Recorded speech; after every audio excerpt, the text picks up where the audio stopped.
Hey, what is up, nerds, geeks, and collectors alike? Today we are taking a look at the Star Wars The Black Series Mandalorian Imperial Cruiser Luke Skywalker. And starting off by removing his cloak so we can get a better look at the figure. Here's the cloak that he uses during the episode of The Rescue. Setting this aside, this might be the closest photoreal print we get of Mark Hamill as of now, because the previous Luke Skywalkers have been struggling with capturing the likeness of Mark Hamill, and this particular figure might be the best one thus far. And another thing is, this is a completely new mold for Luke Skywalker, because Hasbro has been reusing the same blue line body that is past due for all of their Luke Skywalker in this outfit, or at least his black outfit. And when it comes to removing lightsabers, what I like to do is I start off with the blade and then the hilt, and that's just to avoid breakage. And with that out of the way, here we have Luke in all of his glory. As you can see, this is his outfit from the episode of The Rescue, his all-black Jedi suit with a vest. And here's the look from the back. Here are his boots, and again, the face print. I really love the Mark Hamill face print. And moving on to the cloak, it's an all-black fabric. Here at the side, we have some sewing with the purpose of imitating a cloak. Here's one at this side, and then here's another one at this side. I was really expecting them to sew this one at the back, because previous Jedi robes would have it, but this one doesn't. But it's not really needed because it does a pretty good job of being a cloak.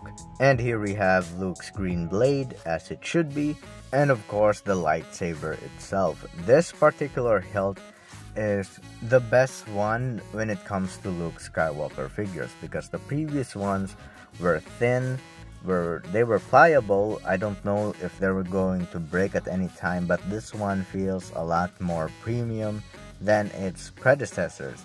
It's a lot thicker, it's a lot sturdier. I guess what I'm trying to say, it's a lot better than the previous ones. And you can store it at his belt right here. And let's just fix this by putting that right there. And here we have Luke Skywalker with his lightsaber unignited, which is neat. And moving on to the articulation, here we have the head, which is on a ball joint, which can do a complete 360. It can look up and then down that far. His neck is on this double ball joint system, which Star Wars figures have been adapting, as well as Marvel Legends, if I'm correct. And at the hands, he can do a complete 360.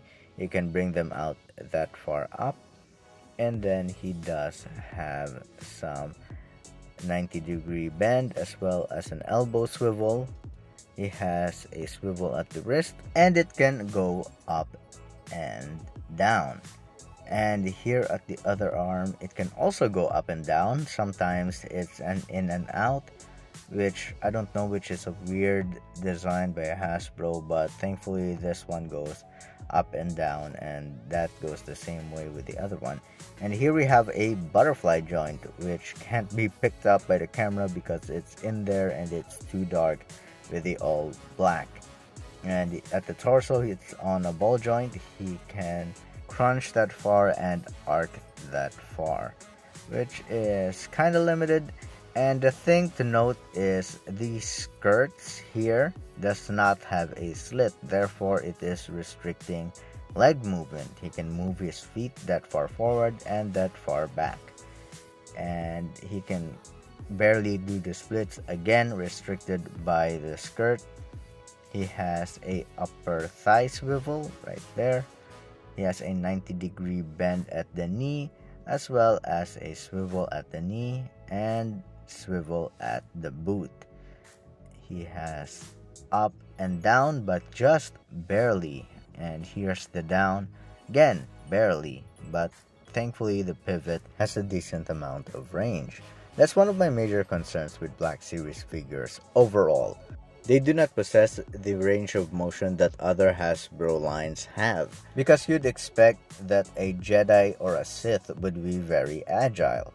And for his scale, for a 6-inch figure, Luke Skywalker just stands, I think, 5.75 inches, which is kind of short in my opinion, because I know Luke Skywalker isn't the tallest fictional main character out there, but I don't think he's this short. Here we have Din Djarin, and he kinda towers Luke right here. And bringing in Throne Room Boba Fett and Ahsoka Tano. Again, you kinda see it right here because he is either the same size as Ahsoka, or Ahsoka might be a little taller if you count her hair. So to summarize my thoughts on this figure, I think it is a overall upgrade from all of its predecessor. I think this is the best Jedi Knight, Jedi Master Luke Skywalker in his black outfit. The sculpt, I'm very thankful that it is a new sculpt. And the face printing, I really think that this is the best and closest Mark Hamill head we've ever gotten in the Black Series line. But of course, at the time of this recording, it's just been announced that there would be a Book of Boba Fett Luke Skywalker, as well as a 40th anniversary of the Return of the Jedi. So there is a possibility that those two figures might have a superior face sculpt, but as of now, I'm very happy with what we have with the Imperial Cruiser Luke Skywalker. My only concern is compared side by side with the Jedi Knight is actually taller than this one. So yeah, apart from that, that's my only concern. So that's about it. Till next time, see ya.